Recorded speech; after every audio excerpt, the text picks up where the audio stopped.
Salam sejahtera bagi kita semua. Namo Buddhaya. Sahabat-sahabat Sanghamita, pada awal-awal saya baru saja ditahbiskan, saya mengembara.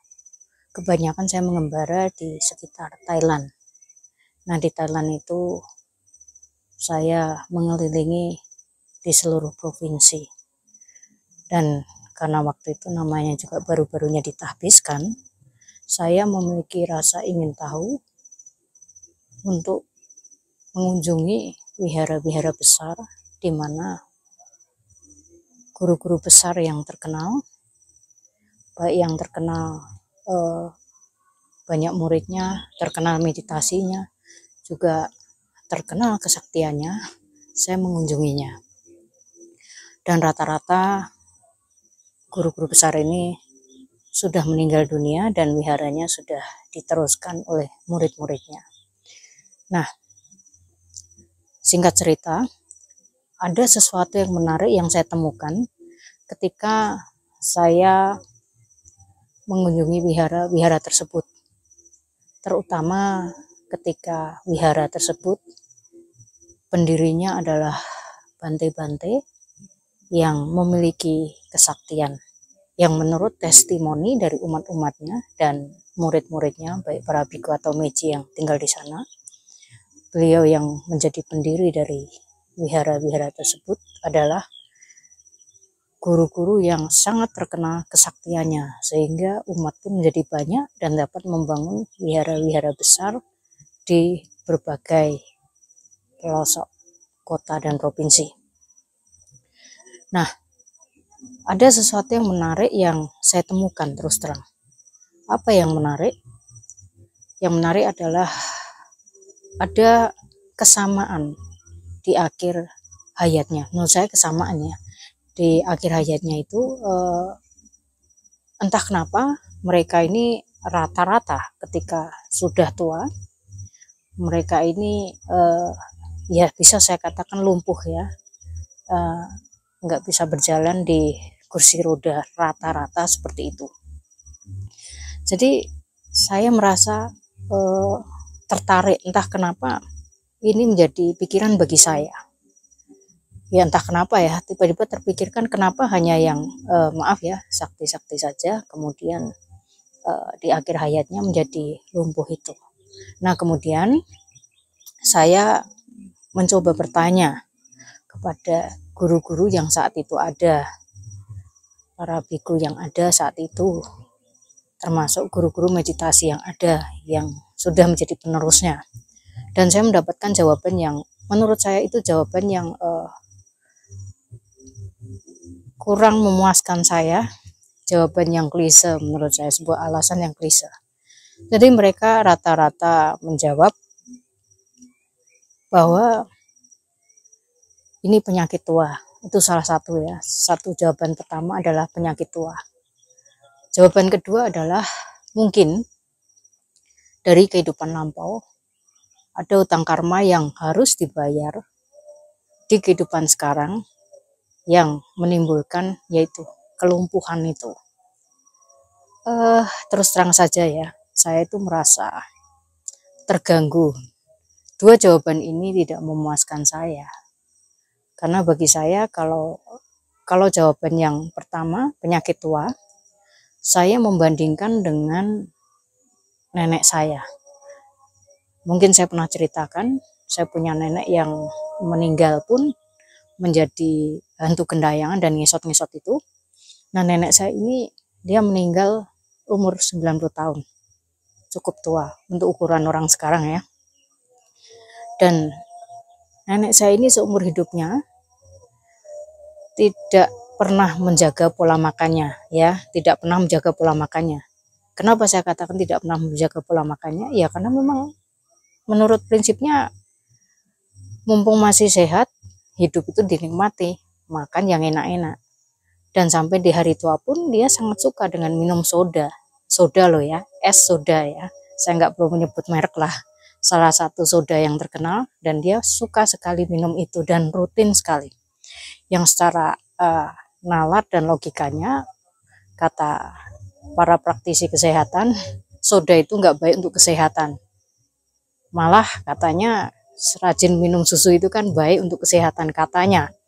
Tapi nyatanya nenek saya itu meskipun rajin minum susu, pagi dan sore selalu minum susu, sehari 3 kali kalau nggak salah, itu nenek saya di hari tuanya toh bungkuk-bungkuk aja, berarti kan nggak ada hubungannya ya kalsium sama susu ya, karena rajin minum susu sejak muda dan tidak menjamin bahwa hari tuanya nggak bungkuk. Nah, jadi si nenek saya ini dia makannya saya katakan kurang sehat, tidak dijaga ya, makanan dari makanan berlemak, kemudian makanan yang ya kita bilang ya namanya makanan enak itu pasti yaitu banyak kolesterol ya, dan kemudian yang pasti minumannya selalu manis-manis dan soda, itu kesukaannya.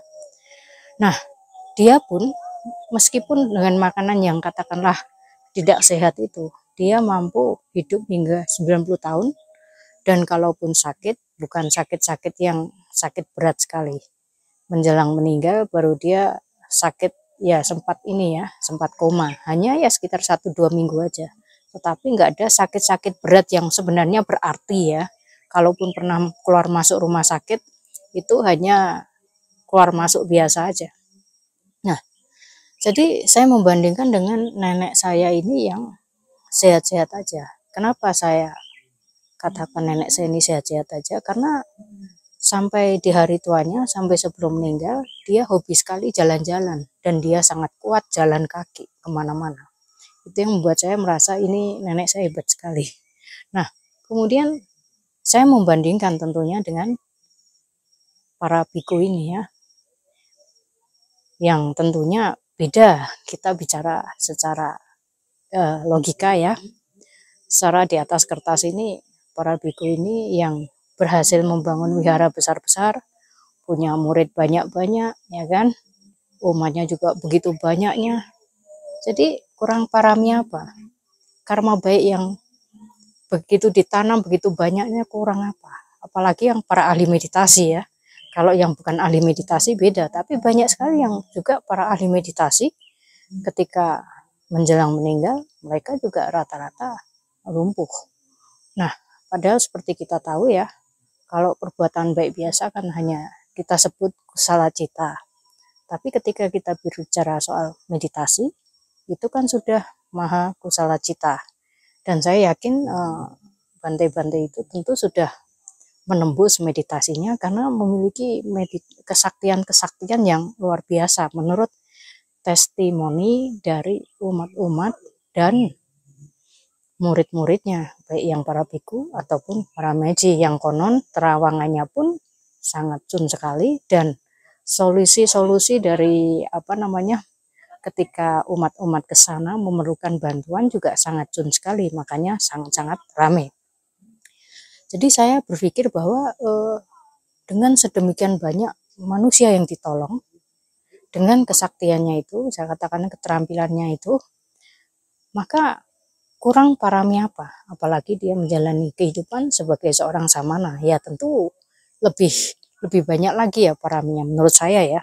Nah, maka dari itu ketika saya mendapati kenapa kok kebanyakan yang hari tuanya lumpuh itu justru mereka-mereka yang sakti, yang justru banyak berbuat parami, menolong orang-orang dan umat-umat, dan memiliki banyak murid, punya center meditasi, tapi justru malah di hari tuanya, maaf ya, lumpuh itu tadi. Terus terang pertanyaan ini ya menggelitik pikiran saya, hati saya juga kok jadi agak nggak enak. Kenapa merasa nggak enak gitu? Karena waktu awal-awal saya baru ditahbiskan, saya juga masih menggunakan kemampuan saya itu, baik menerawang ataupun sesuatu yang lain ya, yang memang bisa digunakan. Sehingga itu membuat saya menjadi berpikir, apakah nanti di hari tua saya akan bernasib sama seperti mereka? Karena ini rata-rata yang menggunakan kemampuannya itu, kesaktiannya itu, kemudian menjadi lumpuh.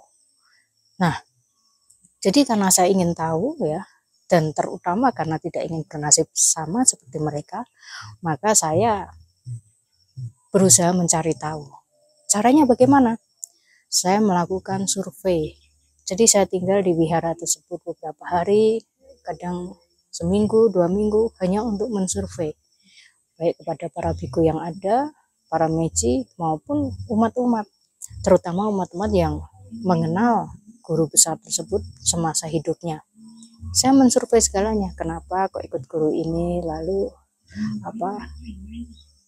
kesaktian-kesaktian apa yang dia miliki, kehebatan-kehebatan apa, lalu bagaimana pandangannya mengenai guru ini, termasuk pengetahuan-pengetahuan dharmanya sejauh apa. Itu yang saya tanyakan ke rata-rata umat dan para biku dan meji di sana. Dan saya mendapati bahwa terutama kepada para umatnya, ya, mereka rata-rata kurang memahami dharma, dan mereka begitu fanatik dengan guru-guru mereka. Dan menurut saya, yang saya garis bawahi adalah mereka ke sana karena kesaktiannya. Jadi hasil survei saya ini bukan hanya dari satu wihara, tetapi banyak wihara, dan hasilnya rata-rata seperti itu. Rata-rata yaitu mereka mendatangi guru-guru besar ini hanya karena memiliki kelebihan dan kesaktian itu, bukan karena mencari dhamma. Lalu saya merenung, dan saya merenung itu memang saya harus mengakui, saya harus merenungkan salahnya di mana. Dan dari hasil renungan saya mendapati bahwa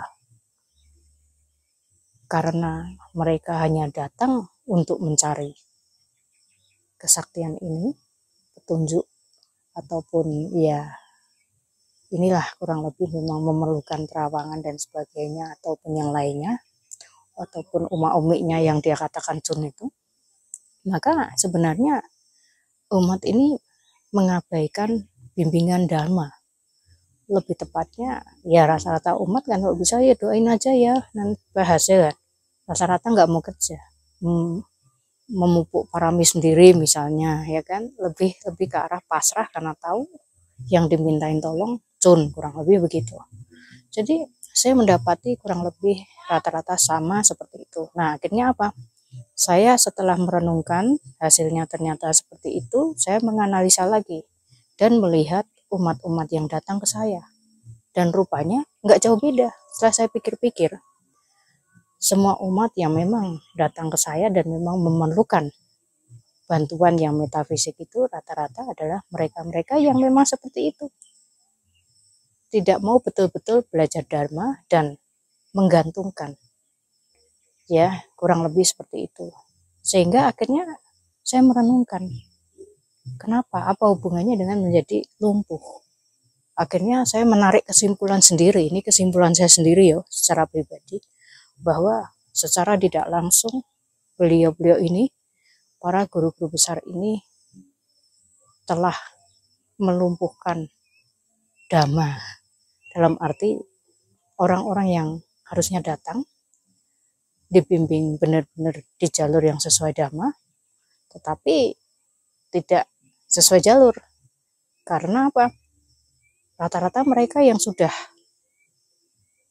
berurusan dengan kesaktian ini nggak pernah mau untuk betul-betul berusaha untuk hidup sesuai dharma, karena rata-rata sudah menggantungkan hidupnya di tangan ya ini guru-guru mereka itu untuk merubah nasib mereka. Sehingga menurut saya akhirnya dharma menjadi lumpuh. Itu menurut kesimpulan saya. Sehingga akhirnya sangat wajar sekali ketika di akhir hayatnya, di hari tuanya, yang tentu memang fisik itu sudah pasti tambah lemah ya, tentu akan lebih mudah untuk ya katakanlah itu tadi sakit lumpuh. Nah, maka dari itu akhirnya setelah saya merenungkan, saya harus waspada, karena bagaimanapun tubuh saya adalah sarana atau kendaraan saya menuju nibbana. Tentu saya harus menjaganya dengan baik, dan tentu juga saya ini tidak ingin dharma ini menjadi lumpuh karena saya. Akhirnya saya memutuskan bahwa saya tidak akan menggunakan itu lagi. Sehingga agar lebih adil, saya tidak menggunakan bukan hanya untuk umat, tetapi juga untuk diri saya sendiri. itu kan lebih adil ya, sangat-sangat fair ya. Karena kalau saya tidak menggunakan untuk umat, tapi saya menggunakan untuk diri saya sendiri, sama saja. Jadi saya berusaha hidup normal tanpa harus, anggap saja saya tidak memiliki kemampuan apapun. Ya, kurang lebih begitu. Nah, ini yang mendasari kenapa kok saya memutuskan untuk mengakhiri atau menghentikan saya menggunakan keterampilan atau kesaktian yang saya miliki itu. Ya, tujuannya yaitu saya tidak ingin melumpuhkan Dharma. Ini hasil analisa saya. Dan tentu saya nggak ingin di hari tua saya ini nanti jadi ya seperti mereka. Kita kan harus belajar dari pengalaman, bukan hanya pengalaman diri sendiri, tapi juga pengalaman orang lain. Semoga apa yang saya sampaikan ini dapat menambah wawasan dan bermanfaat. Semoga semua makhluk bebas dari penderitaan dan hidup berbahagia.